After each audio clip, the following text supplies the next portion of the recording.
दोस्तों, अभी तक सोचा जाता था कि सर्जरीज की शुरुआत 20वीं सदी में ही हुई थी, लेकिन हाल ही में कुछ समय पहले मलेशिया के करीब मौजूद एक आइलैंड पर खोजकर्ताओं को 31,000 साल पुराना एक ऐसा ह्यूमन स्केलेटन मिला जिसके ऊपर सर्जरी की गई थी। जैसे ये खोज हुई, इसने मॉडर्न साइंस की अब तक की सारी समझ को बदल दिया। और ये इकलौती ऐसी खोज नहीं जो ऐसा करने में कामयाब हुई हो, क्योंकि इसके अलावा भी दुनिया भर के अंदर बहुत सी ऐसी खोजें की जा चुकी हैं जिन्होंने काफी कुछ बदला है। तो चलिए जानते हैं इन्हीं खोजों के बारे में हमारी इस वीडियो के जरिए। Number 10, the first farmers of the Euphrates valley. दोस्तों, मेसोलिथिक एरा के टाइम पीरियड को पैलियोलिथिक एंशिएंट स्टोन एज और नियोलिथिक न्यू स्टोन एज के बीच का माना जाता है, जिसके बारे में कहते हैं कि ये वो वक्त था जब यूरोप से आइस एज खत्म होने की कगार पर था और टाइम पीरियड बदलने की वजह से एंशिएंट एरा से जुड़ी चीजें धीरे धीरे खत्म होने लगी थी। शायद ही आपको मालूम हो कि इसी टाइम पीरियड को ह्यूमन एवोल्यूशन का सबसे बड़ा फेज माना गया है और कहते हैं कि इस एरा के लोगों ने इसी टाइम फ्रेम में फार्मिंग करना सीखा और जमीन से अन्न उगाने की नई नई टेक्निक्स को इजाद किया। लेकिन हाल फिलहाल में सीरिया के यूफ्रेट्स वैली स्थित अबू हुरैया में एक आर्कियोलॉजिकल रिसर्च में साइंटिस्ट को कई ऐसे सबूत मिले हैं जो इस ओर इशारा करते हैं कि इस एरा में इंसानों ने खेती सीखने पहले जानवरों को बतौर पालतू जानवर रखना शुरू किया था। दोस्तों, आपको जानकर अच्छा लगेगा कि इन सबूतों के मिलने के बाद साइंटिस्ट ह्यूमन एवोल्यूशन के बारे में और भी ज्यादा रोमांचित हैं, क्योंकि इस खोज ने वैज्ञानिकों की सोच को काफी बदल दिया है। Number 9, Parag has more years. दुनिया के सबसे खूबसूरत और रोमांटिक शहरों में गिने जाने वाले देश पराग के बारे में कहते हैं कि यह सिटी मात्र 1300 साल पुरानी ही है। लेकिन आपको जानकर हैरानी होगी कि हाल ही में आर्कियोलॉजिस्ट को इस देश की राजधानी के आउटस्कर्ट्स में एक ऐसा आर्कियोलॉजिकल सेटलमेंट मिला है जिसने इस देश की एज को लेकर संशय पैदा कर दिया है। दोस्तों, इस सेटलमेंट में यूके के स्टोनहेंज की तरह ही लेयर्ड डिचेस हैं, जो कि देखने में काफी ज्यादा खूबसूरत हैं और जिसके बारे में साइंटिस्ट का मानना है कि ये सेटलमेंट, जिसे रोंडल कहा जाता है, वो आज से करीब 7,000 साल पुराना सेटलमेंट है जिसे यहाँ के एंशिएंट लोगों ने बनाया होगा। हालांकि वो लोग कौन थे उनके बारे में अभी कुछ नहीं कहा जा सकता, मगर जो भी हो, हाल फिलहाल के लिए तो इस खोज ने इस देश की खूबसूरती में 4 चांद लगा दिए हैं, जो इस देश की तरफ अब और भी ज्यादा टूरिस्ट को अपनी तरफ आकर्षित करने में कारगर होने वाले हैं। Number 8, the tooth of oldest African resettler. दोस्तों, ह्यूमन एवोल्यूशन को लेकर हमेशा ही ये बहस छिड़ी रहती है कि आखिर ह्यूमन एवोल्यूशन में सबसे ज्यादा योगदान किस एंशिएंट स्पीशीज का है। इसका पता लगाने के लिए साइंटिस्ट हमेशा ही रिसर्च में जुटे रहते हैं। इसी रिसर्च के क्रम में कहते हैं कि यूरोपीय देश जॉर्जिया पूरे यूरोप में अर्ली ह्यूमन सेटलमेंट का एंशिएंट होम था, जहां पर एंशिएंट अफ्रीकन रीसेटलर्स आकर बस गए थे। दोस्तों, आपको जानकर हैरानी होगी कि इस थ्योरी को प्रूव करने के लिए साइंटिस्ट को साल 2022 में एक सफलता मिली, जब उन्हें एक रिसर्च के दौरान इस रीजन में एक 1.8 मिलियन ईयर ओल्ड टूथ मिला। यह ह्यूमन टूथ इस जगह पर मिले इसी टाइम पीरियड की और भी स्कल्स के साथ मैच कर रहा था।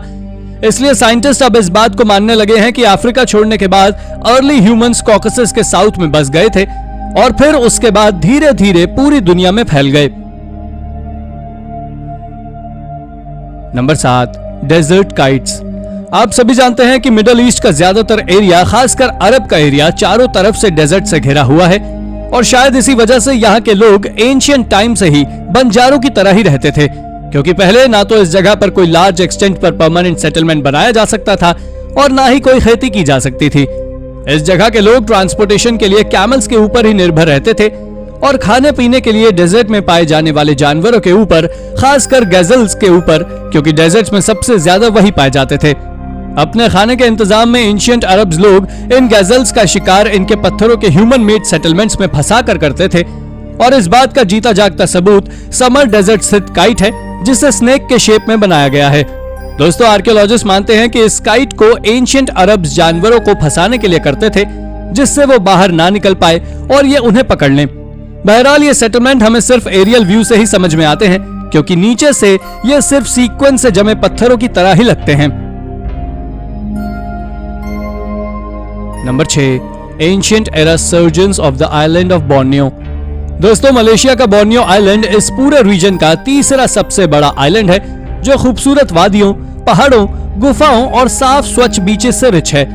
इस जगह पर एंशियंट जमाने के कई सबूत मिलते हैं जो कि लोगों को काफी ज्यादा शॉक कर जाते हैं। बोर्नियो आइलैंड पर हुए एक एक्सकेवेशन के दौरान आर्कियोलॉजिस्ट को यहाँ पर 31,000 साल पुराना एक ह्यूमन रिमेन मिला, जो कि एक सक्सेसफुल सर्जरी का एग्जाम्पल था। इन रिमेन्स को एग्जामिन करने के बाद साइंटिस्ट ने यह व्यू दिया कि इस इंसान को बोन से संबंधित कोई बीमारी हुई थी, इसलिए उस जमाने के एक्सपर्ट्स डॉक्टर्स द्वारा इसका ऑपरेशन किया गया होगा, जो कि उस वक्त के हिसाब से काफी ज्यादा सफल रहा। ये डिस्कवरी इस बात को बताती है कि इस रीजन के लोग एंशिएंट एरा में एनाटॉमी का अच्छा खासा ज्ञान रखते थे, क्योंकि उसके बिना इस तरह की सफल सर्जरी करना तो बिल्कुल असंभव है। Number 5, the world's oldest porridge. दोस्तों, मेज और बेली के बाद गेहूं दुनिया में तीसरा सबसे ज्यादा उगाए जाने वाला क्रॉप है, जिसके बारे में कहा जाता है कि इसको उगाने की शुरुआत आज से करीब 10,000 साल पहले आज के टर्की रीजन में की गई थी और उसके बाद धीरे धीरे ये पूरे ग्लोब में फैल गया। लेकिन आश्चर्य की बात तो यह है कि यूरोप के island of Lewis and Harris में आर्कियोलॉजिस्ट को कुछ एंशिएंट पॉटरीज मिली हैं, जिनके वॉल्स के ऊपर पॉरेज यानी कि खिचड़ी चिपकी मिली। और आपको यह जानकर शौक लग सकता है कि जब साइंटिस्ट ने इस पॉरेज रिमेन्स की कार्बन डेटिंग की तो मालूम चला कि यह 5th मिलेनियम बीसी की है, यानी कि गेहूं की खेती की शुरुआत होने से कई हजार साल पहले की। इस डिस्कवरी ने हर किसी का दिमाग चकरा दिया है और इस बात पर फर्दर रिसर्च करने के लिए मजबूर कर दिया है कि आखिर गेहूं की उत्पत्ति की शुरुआत कहां से हुई। वैसे आपको क्या लगता है? हमें कमेंट करके जरूर बताएं। Number 4, the luxury life in यरूशलेम। दोस्तों, दुनिया के सबसे पुराने शहरों में से एक यरूशलेम के बारे में कहा जाता है कि भले ही इस शहर ने कितने ही हमले झेले हों, कितनी ही जंगें देखी हों, लेकिन उसके बावजूद भी ये शहर हमेशा ही काफी समृद्धिशाली रहा है। इस जगह के एंशिएंट टेक्स्ट में इस शहर से जुड़े समृद्ध इतिहास की झलक कई दफा देखने को मिली है, जहां पर आइवरी से जुड़ी हुई चीजों का जिक्र है, जैसे कि किंग सोलोमन का आइवरी थ्रोन या फिर किंग अहब का आइवरी सुसज्जित पैलेस। मगर ऐसा नहीं है कि ये बातें सिर्फ टेक्स्ट तक ही सीमित हों, क्योंकि हाल ही में यरूशलेम स्थित सिटी ऑफ डेविड म्यूजियम के पार्किंग लॉट से आर्कियोलॉजिस्ट को एक एक्सकेवेशन के दौरान करीब 1500 खूबसूरत और बहुमूल्य और आइवरीज मिली हैं, जिनकी कार्बन डेटिंग से मालूम चलता है कि ये करीब 8th सेंचुरी बीसी की हैं। इनके मिलने से यरूशलेम के समृद्धशाली इतिहास के गवाहों की फहरिस्त में इन खूबसूरत आइवरीज का नाम भी अब शामिल हो गया है। Number 3, necropolis of the ancient galls. Europe के एंशिएंट सेल्टिक ट्राइब गॉल्स को आपने हॉलीवुड मूवी एस्टेरिक्स एंड ओबेलिक्स में तो देखा ही होगा, लेकिन क्या आप जानते हैं कि रोमन साम्राज्य के उदय के टाइम पर इस ट्राइब के लोगों ने काफी वीरता से रोमन्स का सामना किया और कई जंगें लड़ी थी। दोस्तों, जाबाज लड़ाकों और योद्धाओं से भरी ये ट्राइब सिर्फ मूवी में दिखाए गए छोटे से गांव तक ही सीमित नहीं थी, बल्कि ये ट्राइब यूरोप के काफी हिस्सों में अपने कब्जे को बनाए हुए थी। खासकर फ्रांस में और वर्ल्ड वॉर 1 के टाइम पर हुई तबाही के बाद जब इस पूरे रीजन की सफाई की गई, तब इस सफाई अभियान में हुई खुदाई में आर्कियोलॉजिस्ट को गॉल्स एरा की कई कब्रें मिली, जिन्हें ससम्मान उनके हथियारों के साथ दफन किया गया था। इस रीजन में गॉल्स के नेक्रोपोलिस मिलने से आर्कियोलॉजिस्ट को इस फैक्ट को प्रूव करने में काफी हेल्प मिली है कि गॉल सिर्फ गांव तक ही सीमित नहीं थे, बल्कि काफी ज्यादा हिस्से में अपना कब्जा बनाए हुए थे। Number 2, priest and musician from Pacopampa. America के पेरू स्थित पैकोपाम्पा आर्कियोलॉजिकल साइट एक एंशिएंट रिचुअल परफॉर्मिंग साइट है, जहां पर कई हजारों सालों तक रिलीजियस रिचुअल्स अलग अलग कल्चर के लोगों द्वारा फॉलो किए जाते रहे। एक्सपर्ट्स मानते हैं कि इस साइट को यूरोपियंस के आने के पहले तक उसमें लिया जाता रहा, लेकिन आपको यह जानकर हैरानी होगी कि सालों पुरानी इस एंशिएंट साइट में किए गए एक एक्सकेवेशन के दौरान आर्कियोलॉजिस्ट को कुछ ऐसा मिला जिसने सभी को काफी चौंका दिया।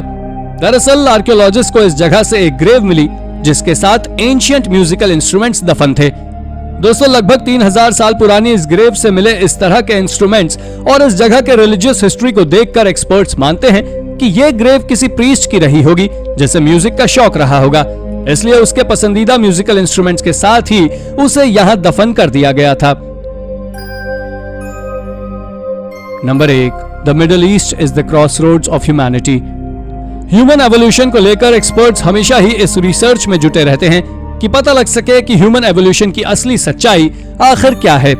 इस सीक्वेंस में वो होमो सेपियंस और उनके रिप्रेजेंटेटिव्स के डीएनए की स्टडी करते रहते हैं और वो हमेशा ही यूरोप में पाए जाने वाले आइस एज के निएंडरथल और आज के मॉडर्न ह्यूमंस के डीएनए को स्टडी करते रहते हैं। ऐसी ही एक लेटेस्ट स्टडी में उन्हें मालूम चला कि एशियंस के डीएनए में निएंडरथल्स के डीएनए एलिमेंट ज्यादा मिले हैं, जबकि होना इसका उलट चाहिए था। एक्सपर्ट्स को अपनी इस रिसर्च से काफी उम्मीद है कि आने वाले वक्त में उनकी ये रिसर्च ह्यूमन एवोल्यूशन के बारे में और होमो सेपियंस और उनके रिप्रेजेंटेटिव्स के बारे में काफी कुछ एक्सप्लेन करने वाली है।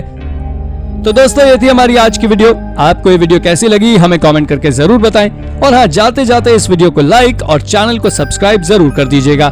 Thank you for watching.